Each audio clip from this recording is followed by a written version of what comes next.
Hi there, this is the Mr. Articulate Reads Books channel. On this channel, I basically just come and make videos when I reach the end of each section of whatever book that I'm reading, and I try to summarize for myself what I just read, and then I go through a practice at the end of the video where, in as short of terms as I can, I summarize a main idea from the section that I just read.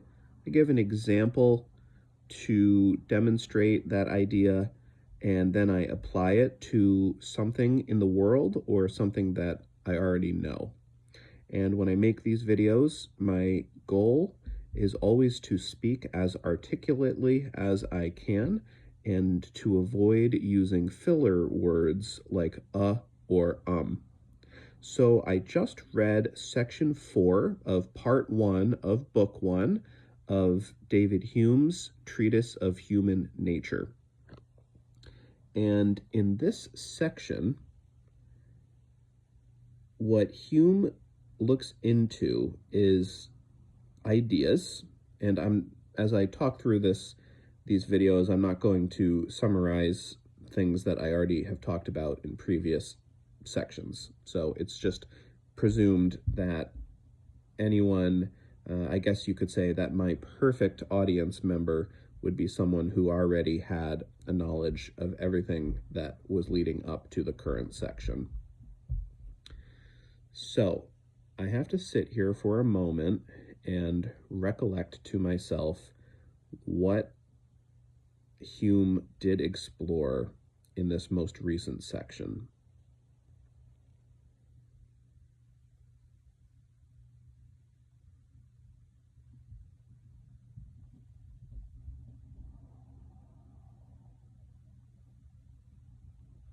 So he begins by saying that the imagination, which is one of the two idea faculties, which you could sort of just call one of the two thinking faculties, must have some principle whereby it is often guided in taking simple ideas out of other complex ideas and then reconfiguring them. If there was no principle that could guide its operations commonly, then we as creatures would just be subject to arbitrary combinations of simple ideas in our imagination all the time, which probably would not be useful, but certainly would vitiate any possibility of having a coherent society of people, because if each of us was subject to randomly derived imaginations all the time, then we could never get on the same page as anyone else around us, our family member, our neighbor, to say nothing of the people in the village next door to our village. And he proposes that there are three main principles whereby the imagination combines simple ideas that it has at its disposal. And those three principles, let me pause to recollect what each of them were. I believe two of the three I remember for certain, and I believe I have the third as well. So I'll just proceed as though I do have the third for sure. The three principles are contiguousness, resemblance, and causation. So contiguousness, that means that two simple ideas that we have in our heads that are nearby each other will naturally occur to our imaginations to put together, just in the way that on a sensory level, to talk about our vision, we naturally will put together the sofa and the side table directly next to it, and the lamp directly on top of the side table, and so on, because these objects are contiguous, and so it's commonsensical to our vision to combine them into a more complex sensation of the living room, for instance. So contiguousness of ideas, and then resemblance is when two ideas in our minds are similar to each other, not identical, but similar. The imagination will often very naturally put those together. And then the third is causation. And causation is what he talks about for most of the rest of this chapter. He seems to believe that causation is maybe the most important of these three principles of association. I don't know that for sure, but he seems to give more grandeur to this one. So he basically states that anytime that one thing causes another thing, or another thing is, to put it in reverse, effected by a first thing, it will seem natural to the imagination to combine the idea, the idea of the cause that's in the mind with the idea of the effect. And he states that anytime that something is directly caused by another thing, that's a very easy one for the imagination to combine cause and effect. But then also you can take a third object, which is, actually, I'm going to back out. I'm going to go back. So he lays out the basic idea of causation, and then he points out that there are multiple ways for two ideas to have a cause and effect relationship with each other. And in the end, he's inquiring about how ideas work in the imagination, but he also points out that in the real world, all these things I'm going to say for cause and effect apply to objects outside of the mind as well. So one form of causation is that one thing produces another thing. So a mother and a father are the cause of their child in that they produced the child. And you could say cooking is a cause of an enchilada, because the enchilada was created by the cooking process. Another form of causation, or cause and effect, is for one object to have an effect on another object or to cause motion in another object. So the first object isn't the reason why the second object exists, but it is the reason why the second object is doing what it's doing at a given time.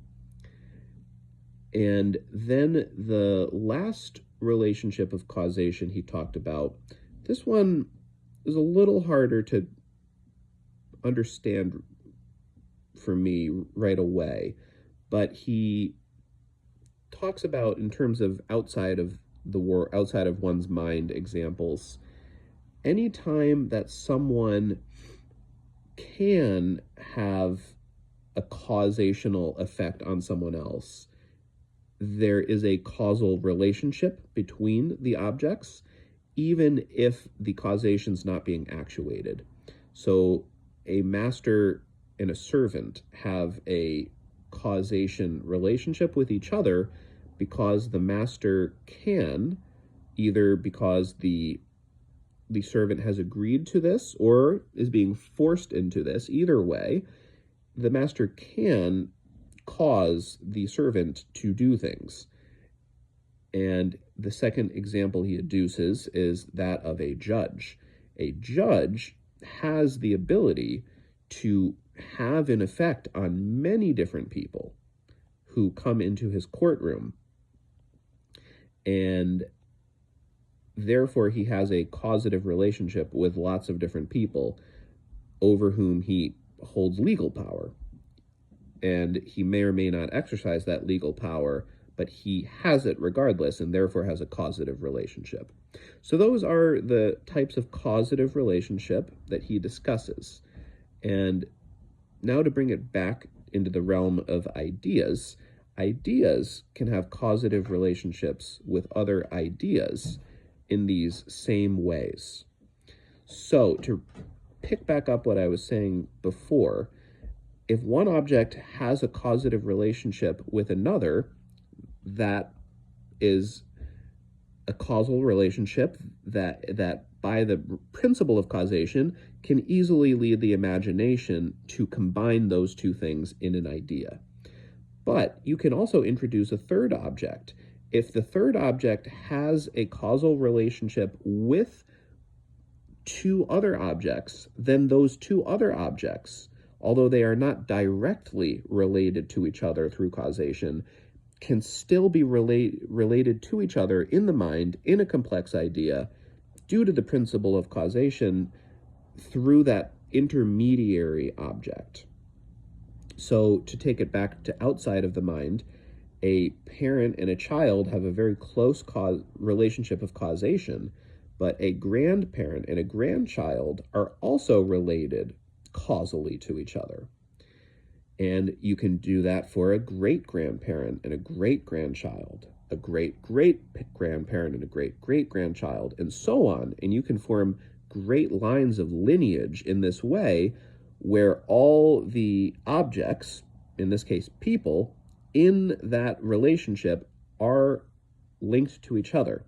And likewise in the mind, ideas can be linked in great big chains where each individual idea does not have a direct causal relationship to other ideas in the chain, but they all belong to one chain nonetheless. And he points out, though, that the imagination will privilege closer relationships within that chain more than distant relationships in the chain, just as fourth cousins are related to each other, but we prize that relationship less than the relationship of first cousins, which we prize as being more immediate.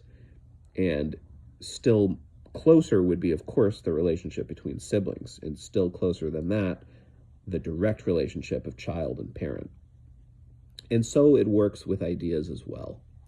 So I believe that's a good sketch of most of the section. He doesn't really get into the other types of relationship or that can be guiding principles for the imagination. I think maybe because he just thinks that the principles of similarity and not proximity, what's the word he uses? Contiguousness are so self-evident that they don't need to be delved into. At the end, he does get into something else, and I believe that's really him just previewing what will be the next two sections of the book. And let me try here to remember what those previews were for.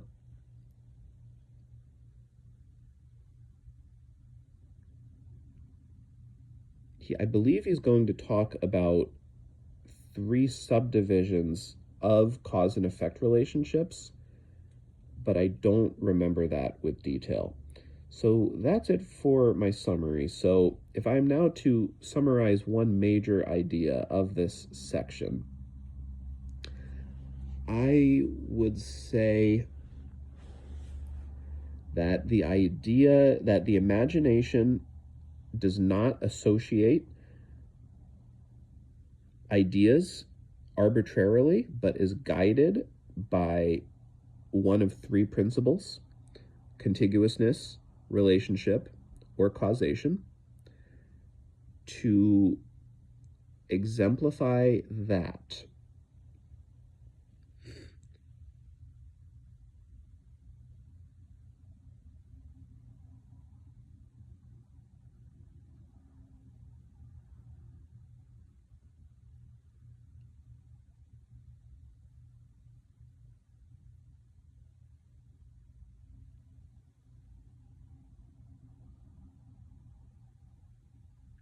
I think I'll go back to the example I've used a couple of times already, talking about difficult conversations that go badly and then trying to plan for future difficult conversations in a way that will be helpful. If you are going to have a challenging conversation with a family member, your imagination will naturally delve into the complex ideas that were produced by all previous difficult conversations with family members, and it will pull out of the complex ideas simple ideas that can inform the strategic planning for the next conversation. And the imagination will do this quite naturally because it will, well, really, I'm actually describing a relational example here, which is not a bad thing, but I would love to describe a relationship of causation, if I may.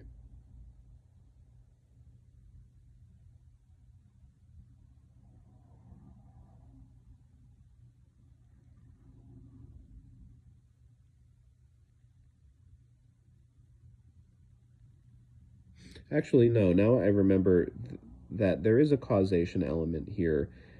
The imagination will think back to the moments in previous tough conversations where things went off the rails, and it will naturally put together the errant comment that was made with the bad reaction that came from it, and it will relate those two things quite closely.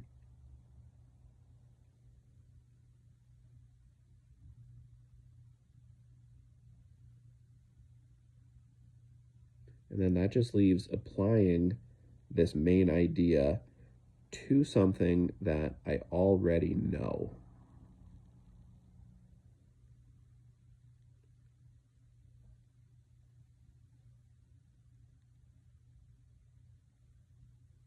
So I know all the 47 presidents of the United States. It's actually 45 people, but 47 presidencies. And it's fairly easy if you are a fan of U.S. history and know a decent amount about U.S. history.